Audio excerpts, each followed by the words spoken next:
Hello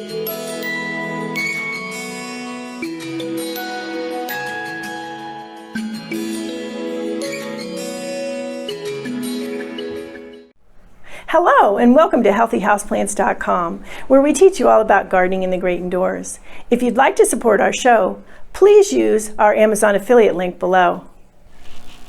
Today I am going to do a little more on how to use a moisture meter, answer some questions that came up or keep coming up quite frequently on my first video on how to use a moisture meter. So a little bit of a drill down on using the moisture meter. We are going to be using Al here, the beautiful Monstera deliciosa that was repotted a month ago in a video. I'll put that link below as well. He's doing really well. He has been watered once since he was repotted. The Monsteras are big drinkers. And so I did use the moisture meter at that time, and he is nearing needing water again, so this is a good opportunity to use the moisture meter and talk a little bit more about some of the things that have come up from the other video, common questions. Okay, so one thing to keep in mind is that you do want to try to check, the moisture in all various areas of the soil, because you could have one part that's moist and another part that isn't. So that is one question people have had. Where do you do it? You'd want to do it in various areas. So if you see here, I did do it here. He's pretty dry right there. Back here, it's showing in the middle more of a 6.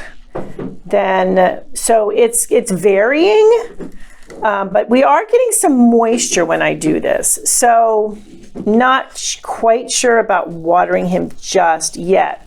Now, another question that comes up quite frequently is how far down to push the moisture meter.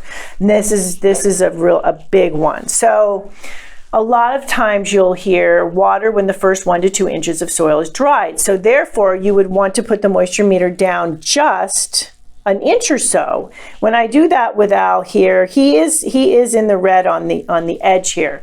Remembering too that the edges of the pots, especially something like a terracotta pot like this, are going to dry out quicker than in the center. So I do want to go into the center, but I'm just going to go down an inch. So he is in nearer to the base of the plant. He is now at a 4, so that is still in the green. Okay, so I'm going to do it over here, an inch. So over here, when I do an inch down, it's still in the green. So you can see how even though the top of the soil does look a little dry, he's just not quite ready. Now, when you go down further, so in the middle here, this is another thing you can test too. Hard for me to say backwards here. We're going in between a little in the red and then moving more into the green at the 4 or 5. So definitely on the verge, I would say he is going to be ready in the next day or so. Over here, I pushed down about 2 or 3 inches, and he is in the 6 or 7. So with things like that are heavy drinkers like the Monstera, I would go down 1 to 2 inches, and when it is approaching the red, then I would water. Now with things like the succulents, you would want to go all the way. You want to test all the way through the soil, because you want all the way through the soil to be pretty much in the red, because succulents cannot be overwatered. So you wouldn't want to get any moisture in a succulent. Now, smaller containers. Obviously, if you only have a 2-inch container, you don't necessarily want to go down 2 inches, because you're going to be at the bottom of the pot. So with a smaller container, you would want to go about even a 1/2 inch, even 1/8 of an inch, depending on how small the container is. So container size has a lot to do with how far down you want to put your moisture meter.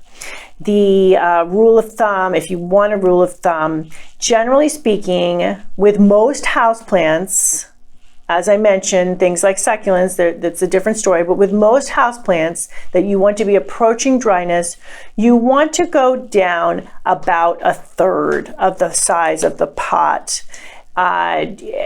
Generally, that is a really good indicator of how moist the soil is. So you can, with the moisture meter, actually take the plant and put it up against there and then see about what a third would be, and then go ahead and insert to that range. So for him, doing it about there, so he is still moist if I go down about a third of the way.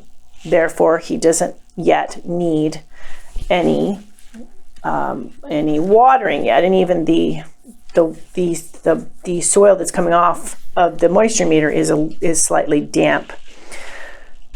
This is a much smaller plant to give you an idea. So African violet that was recently repotted. It's supposed to be a mini African violet. And this one, I am only going to go down just about 1/8 of an inch, and it was watered recently, and you can see it is still moist. So this little guy in this little pot, I would want to do just probably about 1/4 of an inch, which is what I did. You could do 1/8 to 1/4 of an inch, still very moist. So that gives you an idea of the difference there in terms of depth.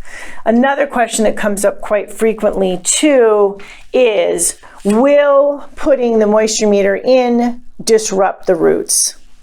Remember that a healthy plant has a very extensive root system, feeder root system.